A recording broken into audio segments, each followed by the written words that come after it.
Hello, everyone, and welcome to The Natural View. I am Maggie, and I am here with my co host, Steve. Welcome, Steve. Good to be here. All right, we have a special guest today. We have Amy Summers. Amy, I've been so blessed to have so many encounters with you over the month of June. So we're ending June strong. I get to see you again. For anybody who's not familiar with Amy, she is the founder and president of Pitch Publicity, as well as the author of Lift 10 Mentorship Touchpoints to empower your team and accelerate your career. And she is also on the cover of the June-July issue of WholeFoods Magazine. And in that issue, she shares leadership strategies that you won't want to miss that. We throughout that issue, we shine a light on leaders in the natural products industry, and you can read that coverage for more on Amy's work in the industry. But today, we're lucky to sit down with Amy and have the opportunity to take a deeper dive, find a little bit more about your leadership strategy, and get to know you even better. So I'm excited to dive in. I'm so So, happy to be here. Thank you. thank you for joining us.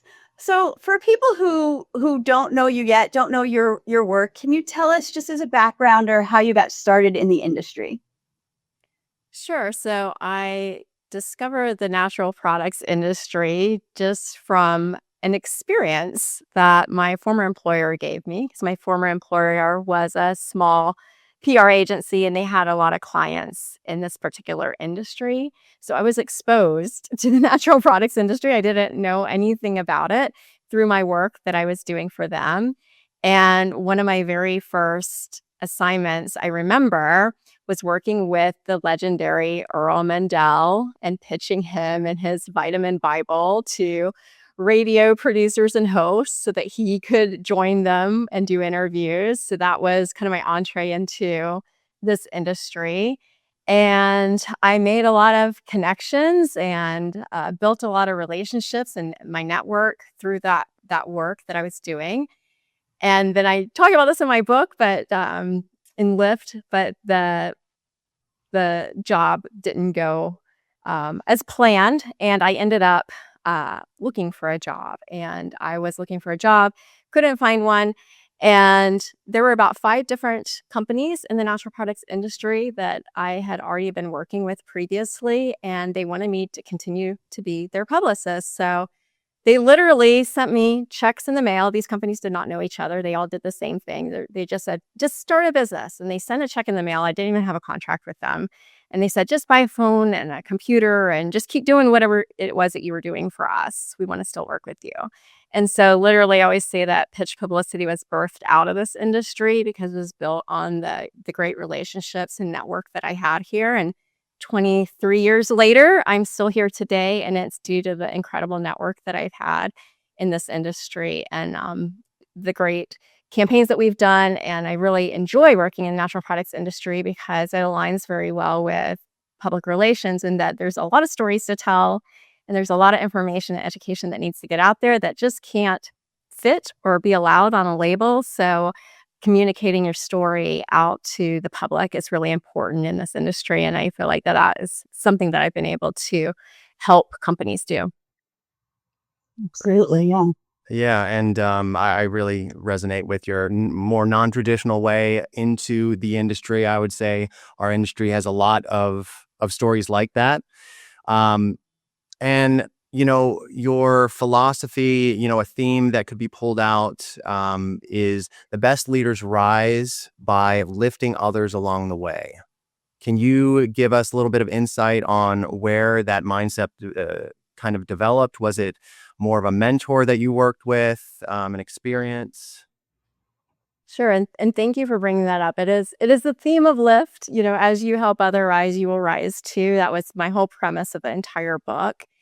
And I can't say that there was anything very specific that led me to that, but it was a combination of many things. And so when I was first starting out in my career, as many people experience, the corporate ladder, if you will, that you had to kind of climb your way to the top and prove yourself, there seemed to be a lot of roadblocks. And those roadblocks sometimes were given to you by people that you trusted. Maybe it was a boss or a manager. And it was just a very frustrating process for me as I was moving along in my career at a young age. And then I started a company at a very young age. I started Pitch when I was only 27. And I thought, well, I have a real opportunity to lead a little bit differently than how I've been led up until this point, which was at that point, it was like you have to prove yourself to make it. You have to do all these things before you get to the next level. And I just kind of felt like that was holding people back. So when I started Pitch, I had a different mindset. I was still young in my career and I needed to elevate, but I knew that the best way to do that was to trust my team with really important projects, give them the opportunity and experience to do all the things that maybe the other companies weren't allowing them to do at such an early stage. And because I gave them those opportunities, they were very loyal to me. We kind of had a deal, Pitch may not have been their dream. It was my dream. Maybe they wanted to go off and do something else, but I was going to give them the experience to accelerate their career so they could get there quicker. So when I was celebrating and reflecting on the 20th anniversary of Pitch, which, was just a few years ago, I was looking at all of these individuals that had worked for me and what we had accomplished.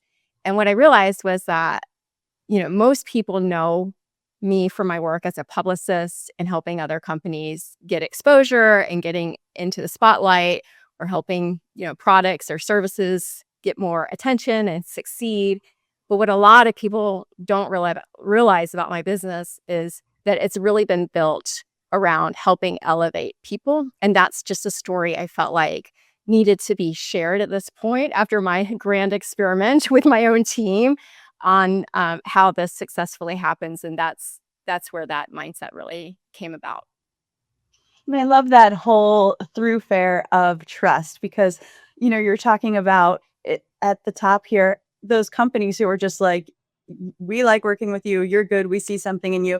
Here's some money. I mean, that's so incredible, but it shows the impact that you had. And then what are some lessons you've learned the hard way as a young entrepreneur? Clearly lots of success, but there must have been some bumps in the road. And we know we grow from those. I had many bumps in the road, which I share in my book Lift, because I think it's important to share all the non-perfect things that happened, because that's how careers are built. They're built from making mistakes and learning from them and rebooting all the time. And so I think the biggest lesson that I learned has been that success has to be defined by you. You can't let other people define success for you. So when I was first starting out, my impression of success as a PR agency owner was I had to grow my business. I had to scale it really fast. I'd have a big team. I had to be a large company for people to take me seriously, to be respected. I had to be like all those other PR agencies that are out there that had big names. And that was the goal that I had to work towards. And as I was doing that, I was really losing my own purpose and what I really enjoyed doing. And then we had a terrible recession that really put the brakes on everything, and it made me reevaluate everything and what I really enjoyed doing. And what I learned is that I can't let other people define what success looks like. I have to define what success looks like for me. So what success looks like for me was not very common. It was that I wanted a small agency, that I wanted to work directly one-on-one with all of my clients. I wanted to be involved. I didn't want to get to this level where I wasn't hands-on with my clients anymore, or that I wasn't even pitching anymore. I wanted to make sure that I understood, how technology was changing and communication was changing and how we interacted with journalists. I wanted to be on the ground floor with my own team. And I also really enjoyed coaching and developing talent at a young age, and helping younger people achieve their career goals. And I was losing that, the larger I was getting. So that was success for me. And to this day, I still get, sometimes clients will say, we're going to move on from Pitch because we need to go hire a bigger agency. I don't understand exactly that mindset, because you also end up spending a lot more money by working with bigger agencies. And sometimes they come back to me later, but I've accepted that, for somebody that looks like success and that makes a company feel successful, they have a big brand name working with them, or a very large company, or they're paying a lot of money to somebody, they feel like that's successful. But to me, it wasn't. It was the personal relationships I had with my clients. And I've had to turn away a lot of business too because of this model. I've had to tell clients I don't have any room available because I know what my limits are. I know that if I get beyond a certain number of clients, then everyone will not get my attention. So I've stayed small on purpose. And to me, that's been success. And that's been the hardest lesson for me. And it's the one I have to keep reminding myself that this is the successful plan for me. Yeah, and it's more about staying true to your values, about your original vision, about wanting that small team and that small business that you can be more impactful. So I really appreciate and kind of resonate with that philosophy. Using another quote, you said, "Be present with your team, not just available." So, I mean, small team gives you access to being more available to your team, but what does presence really look like in practice? And can you kind of speak to how that changed through the digital advancements in our current workplace? Sure. So being present is an active thing. You're being present with somebody. Being available is passive. So we hear a lot of bosses and leaders or managers say that they have an open door policy. Well, they might have an open door policy, but that still means that somebody's got to walk through their door and come to them. And so when I talk about presence, what I'm saying to leaders is that you have to make the first move. So leaders that make the first move are really being present for their team. They're having conversations with their team members before their team member even thinks that they need a conversation. Maybe they're having a conversation the team member doesn't even need, realize that they need to have. And so being present is uncovering problems, but also coming up with some really good ideas because you've taken the initiative as a leader to show up. And it's actually the very first touch point of my book, Lift, is to show up. And that means that you need to be the one that goes to your team and not sit back and say, if you have any questions, come to me. My door's open, come to me. I even had an entrepreneur tell me recently that he's dedicated like 2 hours to mentorship. And so how he's doing that is he has 2 hours that anybody can call or reach out to him.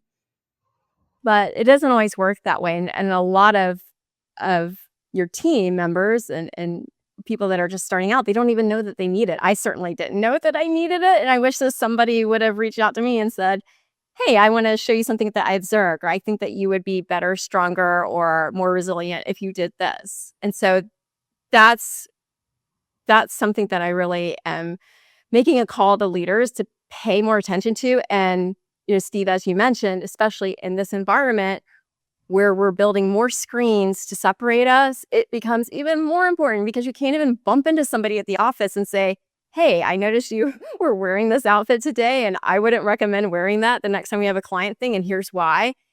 We're not running into people. So we're on Zoom, then poof, we're off of Zoom, and we don't have that time to interact. So you have to intentionally, if the Zoom meeting ends, you have to call, your team member up and say, how did you think that went? And what did you think about this? And have those after meeting conversations that you would normally have in an office. And you have to be super intentional about that. And it's hard. It's hard to remember that because as we've become more efficient, it's definitely, it's seen as a time suck instead of a time saver. But it's definitely a time saver because the more you can teach and mentor, the stronger your team's going to be.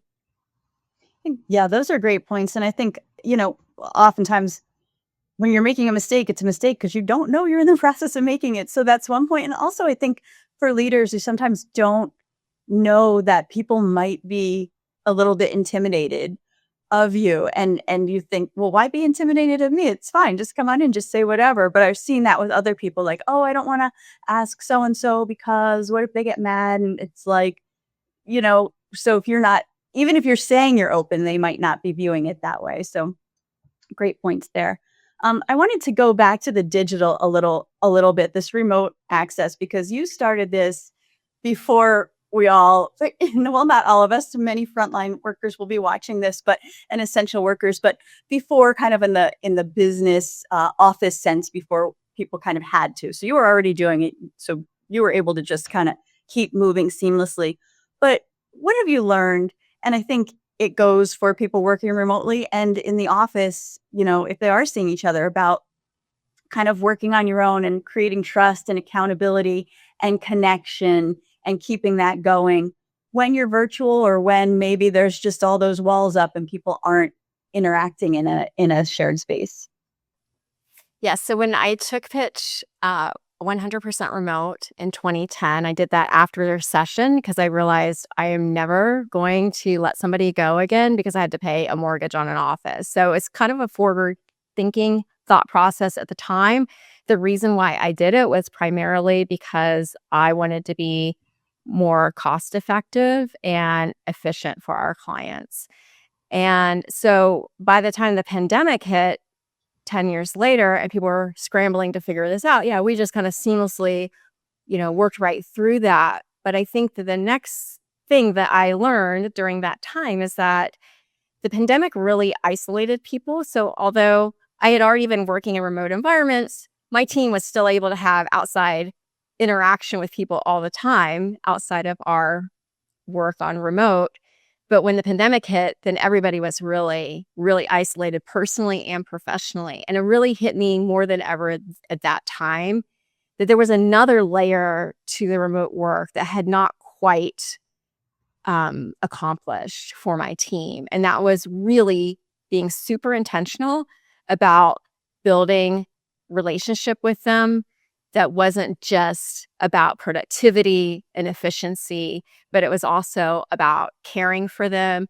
And that takes extra work when there's a bunch of screens, in the way. You're not in an office, you don't see that somebody, doesn't look themselves that day. If you're never on screen with them, you don't see that. Or, if you are on screen with them, they've got game face on and you can't really tell that they're having a bad day or maybe something happened at home. These are little cues you would pick up if you were in person with somebody in an office. But when you're remote, you have to be a lot more intentional about, you know, talking to someone. I had, this just happened last week, but I had a intern of mine who had to leave early on Friday, and she left me a quick message, and, we're not in an office together. So I couldn't tell her no. I mean, she's gone, she's like, sorry, I had to leave. Something happened with my dog. And so Monday comes around and I said, hey, I just called her instead of doing the regular check-in on Slack. I called her and say, hey, is everything okay with your dog? And she quickly just, dismissed it and was like, yeah, we had to put him down, but everything's okay. And I was like, wait, whoa, let's stop for a second, because those two sentences don't even go together. Tell me about your dog. And so, again, these are things that we would be able to slow down and do if we were in person with somebody, but it's really easy to put up the digital screens and the digital walls when you're working with people, because you don't have to interact with them so much. But that conversation I had with her after that, that's a real trust building conversation. Now I understand what she's really going through. And I can also temper, my demands on her that week, because I have a better idea of what's going on. And so all of this takes a lot of work. And so you have to be super intentional, because it's not right in front of your face all the time. And it might be a passing comment like that, but you can't let those comments pass. You have to stop, breathe, be human in the moment, and don't worry so much about productivity and efficiency. That stuff will always happen when you have somebody's trust and you have a relationship, and they're going to work hard for you no matter what's going on, as long as they know that you always have their back and that you're really there for them and that you care for them as a person. True. I like that. And, I really like a lot of the themes that you've been discussing, with the culture of giving ownership to people in your company, because if they have ownership over a project, they're going to have more more accountability, and they want the project to succeed, as opposed to kind of dictating, what it should look like. The being present and kind of creating intentional moments to have moments and conversations that typically wouldn't happen virtually. but I would maybe want to drill down into more best practices. So people that are listening, leaders, if they want to create more of a culture where mentorship is kind of infused into their business, what would you advise? How can they kind of incorporate that into their business a little bit more intentionally? Well, first, I will say it's easier than you think. We don't have to create another thing. You don't have to create a program. You really don't. Now, some big companies do because that's how they do everything. They have to have a program, a mentorship program for this, or they have to have a leadership program for that. That's just how they get things done. But if you can think of it more of a daily practice versus I've got to create another thing, you're going to be more likely to do it. And if you can also think about things that come naturally to you and that you just have to make a habit, kind of like working out or brushing your teeth, once you make it habitual, then it just becomes part of who you are. So in my book, Lift, I identified 10 touch points, and I even have a bonus one in there. And these were practices that I noticed in my business that I was doing on a regular basis with all these different people that work for me. And then when I kept up with them over all the years, which I have, I noticed that they were all successful in their own ways, but it all pointed back to these simple behaviors that I was making sure that I incorporated in just how I developed them and how I managed them and how I interacted with them. And so I call them touch points because I wanted to make it sound a lot more simpler than mentorship. It's just a touch point. It's just simple things. And some of the people that have read my book that are running companies and that have been doing this a long time, maybe a lot of your audience here as well, have said to me that it was refreshing because it's reminders of things that they used to do, but they're not doing anymore. So what we're seeing now is that technology has really advanced. It's made things a lot more convenient and easy and fast for us. And that solves a lot of problems for us. But with all the problems that it's solving, it's also creating problems. It's preventing us from having those human touch point relationships with the people in our lives. And so that's what the touch points are reminders of. Simple things like showing up, which I just mentioned. There's another touch point in Lyft that's called break remote barriers. So if you are in environments like this, it's a reminder that anytime that you have an opportunity to take somebody with you to a meeting or to a dinner, as insignificant as it may seem, or as challenging as it may seem, it can reap huge rewards to bring somebody into an in-person experience. I have to tell myself to do this all the time. Oh, you're naturally informed, conference that you just did. I was speaking at it. I had one of my interns help me put together my presentation deck. At the very last minute, I realized I just made her put together my presentation deck, but she has no idea how this is going to look in real time. So I made her sign up for your conference. She attended your conference, which she had never attended a virtual conference like that before. She got to see me in action. I asked her to give me feedback on my presentation afterwards. So it became this wonderful thing. And then Maya and I, even though we were, in our own offices, in our own homes, and we were never together, we used this virtual opportunity to bring her in. I invited her in to see how her presentation ended up in real time with a real audience and how they reacted to it. And that is going to help her now when she creates more presentations, so she has context to what we're doing. And so sometimes I think as leaders, we forget about that. We might have our team do this task, but how can we bring that task to life and show them this is how it looks in the real world? And so those are just examples of little things that you can do. And I didn't have to build a program to do that. I just had to remember to invite her to come. I love that so much. My daughter is about to start her senior year in college, so she's interning this summer. She's interning for TerraCycle. She loves it.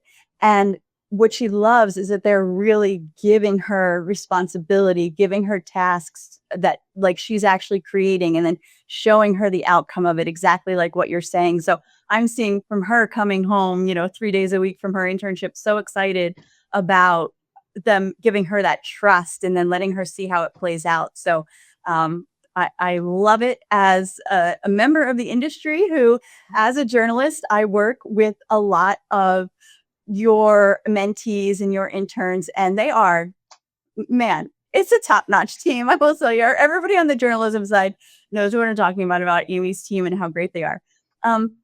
So obviously you're giving them the tools to succeed, but also you're choosing people. You have a talent for identifying talent. So can you tell us, like, what qualities do you look for when you're choosing who to bring onto your team? It's a great question. And for anyone that's super interested in learning how I do this, I put the entire roadmap in Lyft on exactly how I hire. In fact, I recently hired an intern and she read my book, Lyft, before her interview. So she knew how to answer all my questions because I even put the questions for my interview questions in the book. And I laid out exactly how people can find the right talent. This is probably the one of the most challenging. And I find myself uh, failing at it, consistently. So I thought, if I write this in the book about how to find the ideal candidate, then it'll remind me, but maybe it'll help someone else too. So the ideal candidate to work on the Pitch Publicity team, I've named that persona Nova. And then I encourage people in the book to name their own persona, who that person is.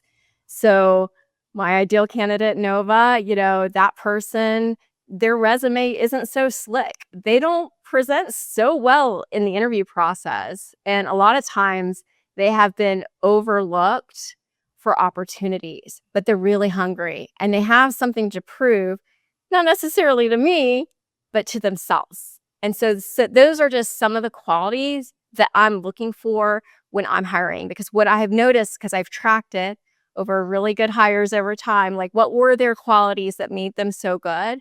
And what I've discovered is that most of my best team members did miserable in the interview process. So every time I've ever interviewed somebody that was completely polished, that looked like they had all the experience, that was so impressive on paper, and I was like, wow, this is going to be, the next big thing, that has fallen flat for me. But that's just me. Everybody's different. And so if you can really analyze who your best team members are and what those characteristics are and map it out, give that person a name, and then when you're interviewing, try to follow that process, you're going to be more successful because you're going to hire, people that have matched the qualities that work in your specific company. And I would say for everyone, it's going to be a little bit different. For some people, it might work for them like it works for me, that I'm looking for the underdog and looking for somebody that has something to prove or really desperately needs the experience, and nobody is going to give them a shot. Those are the best people to come work at Pitch. But for somebody else, it might be a totally different set of qualities that they're looking for. And so I would say focus more on that and don't get razzle-dazzled by how somebody performs in an interview. I remember even, as a college student myself and going into the interview process for my career, professors would just stress us out about if we had one AP style mistake on our resume, we spelled anything incorrect, like it was going to go in the trash. And some leaders, they still, go by that. But I'm not so critical anymore. If I see mistakes or something on the resume, I think to myself, opportunity. Somebody has not guided this person and they desperately need someone to guide them. And I could be that person for them. If the resume is perfect, they might already have a lot of people around them opening doors. So it's just perspective and how you look at it. And I think that we have to do what's best for us. It goes back to, what is success to you? And so when you're looking for somebody, it may not be that same polished person that somebody else is looking for. It might be somebody totally different. I love that. And I mean, in today's day and age, kind of going into the technology aspect and AI, being polished and looking perfect on paper is easier than ever. So that's definitely going to be a factor in finding the right talent and in the interview. Are people genuine and not perfect as they are on paper? So definitely resonate with that. But given the rise of AI, this new landscape that we find ourselves in, what leadership skills would you say are going to be more important to really emphasize? Well, definitely hit on something really important. We are in the time of AI and that perfection and polishedness that it allows us to appear is, I mean, going to become very common, right? So I say perfection is not the goal. Focus on responsiveness. I'm seeing a lot less responsiveness because people are holding back until everything is absolutely perfect. And responsiveness is what's going to win because that's what leaders are looking for. You know, CEOs, managers, they want people that respond, that get things done. They may not be, you know, the most perfect person or the most polished, but they're showing up. So I think that that's really important. With AI too, you touched on another thing is that, and college students are already telling me that they're doing this. They have figured out the puzzle. They are figuring out how to get past the AI screeners. Even college professors are teaching this. This is unbelievable. They're teaching students exactly what words to use on resumes and what to say in those virtual AI interviews that'll help them get past the AI screeners. So to your point, Steve, who are we really hiring? So we don't really, I mean, anybody can figure out a puzzle and get past, you know, a challenge, but is that the type of person that we really want? So leaders need to pay attention to this and not just automate everything because we can.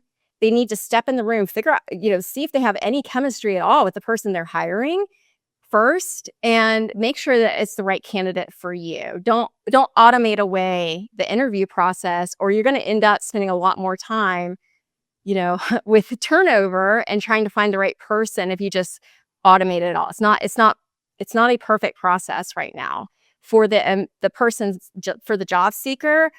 They are really going to have to lean into their building their network and relationship outside, because one of the scary things about AI is once it spits your resume back and says, nope, you did not get this job, chances are it's going to do it again and again and again, no matter what the company is, because the same technology that company A is using, company B is using. And so it recognizes your resume and says, wait, we already rejected you. Goodbye. So this is why having a network is going to be really important. And so that means you're going to have to work really hard on LinkedIn, follow people that you're interested in working with, comment on their material, share their content, direct message them, ask them for a meeting and get to know them. Go to conferences, you know, go to networking events, get out there, really, you know, get some human interaction, because if somebody walks your resume into an office, you're going to be far well above anybody that's been screened or not screened on AI. You're going to be visible. They're going to know who you are. Yeah, it comes right back to what you were saying at the very beginning, those relationships and connections. AI is not going to replace that. I wanted to ask you a little bit more about, you know, in Lyft, you outline the touch points. So you've talked about some of those actually, and in Naturally Informed on the conference, you went through some, so people can watch that on demand at naturallyinformed.net.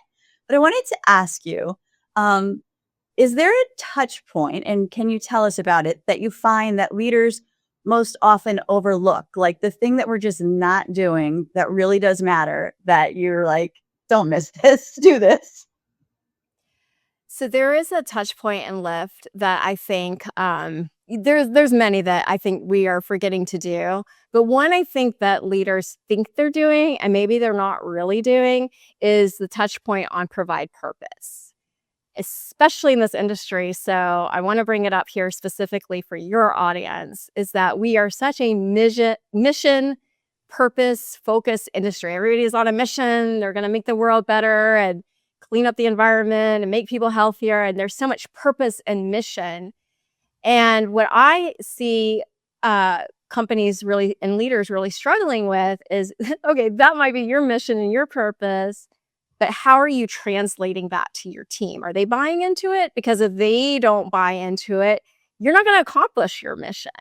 And I think that the step that we often miss is assuming that our mission is everybody else's mission.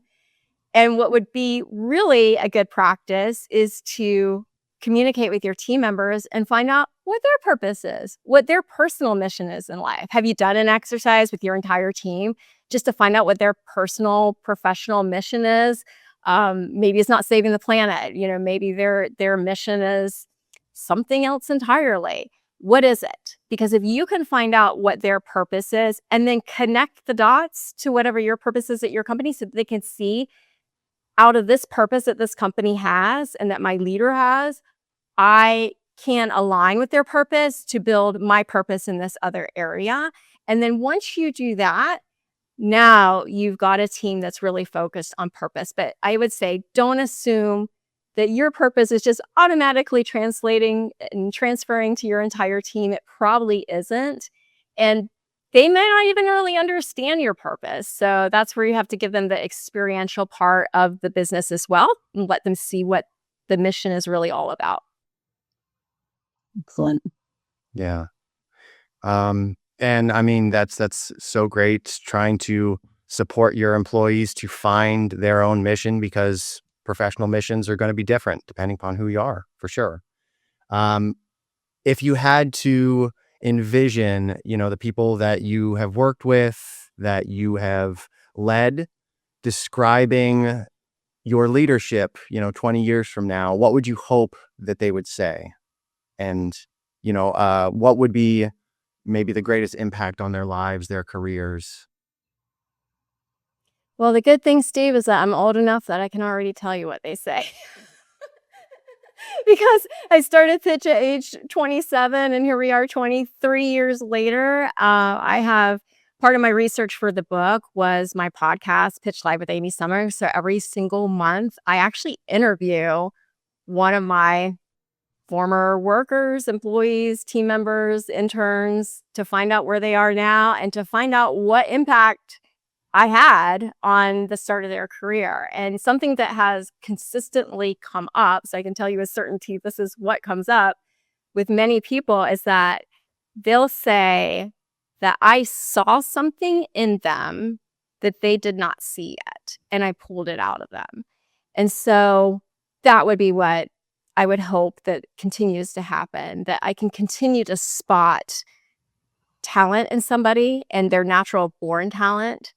And when I find that talent, to help them develop that and to come into that talent on their own and help give them the opportunities that they're going to need to strengthen that talent and then go on and do great things that really fulfills them in their career. So that would be my hope, that I continue to identify what people are really good at and then help them develop that talent. That's so excellent. And it just comes through how much you care. So I know you're leaving such a beautiful legacy, and having an impact on our industry and beyond. We appreciate it. So I just want to ask you before we kind of part ways here, what's on the horizon for you? Anything we can look forward to? Any parting words you want to leave us with?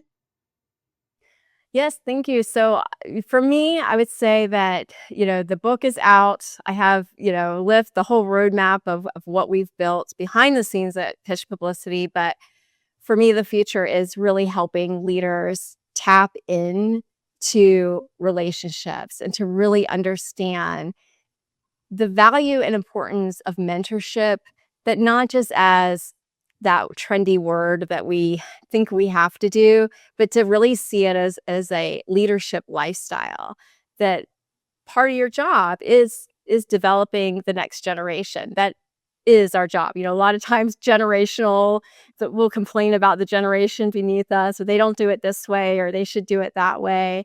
And I really want to continue to help shift that mindset, that no, part of our job is to help develop them, to help lead them, to help them become all that they can possibly be. And I hope to do that through speaking, through workshops, coming to talk to your company about, how we can develop more talent and make environments at the workplace an enjoyable environment that people want to come to, where they're building relationships and they're building their network. And even when they have to leave the company, they feel good about it, and everybody feels good about it, because you're building on someone's success instead of looking at everything as a competition. It's a competitive advantage that you're building into people, and that's what I would hope to inspire leaders to do. Well, I think you are doing it, and cheers to 20 more years, 23 more years of doing it. We've got a lot more work to do. But I, like I said, I really do just love everything that you're doing. Such great insights in the book, insights and actionable strategies that you can put into practice. So I love that you wrote the book. You're helping to lift us all up, and we do love that. So Amy, thank you so much for joining us, and I encourage everybody to check out the book, check out the magazine article, check out the Naturally Informed session. You get some more insights and really strategies there. You really outline some key strategies there. And stay tuned for what is next from Amy and the team at Pitch Publicity. Thank you.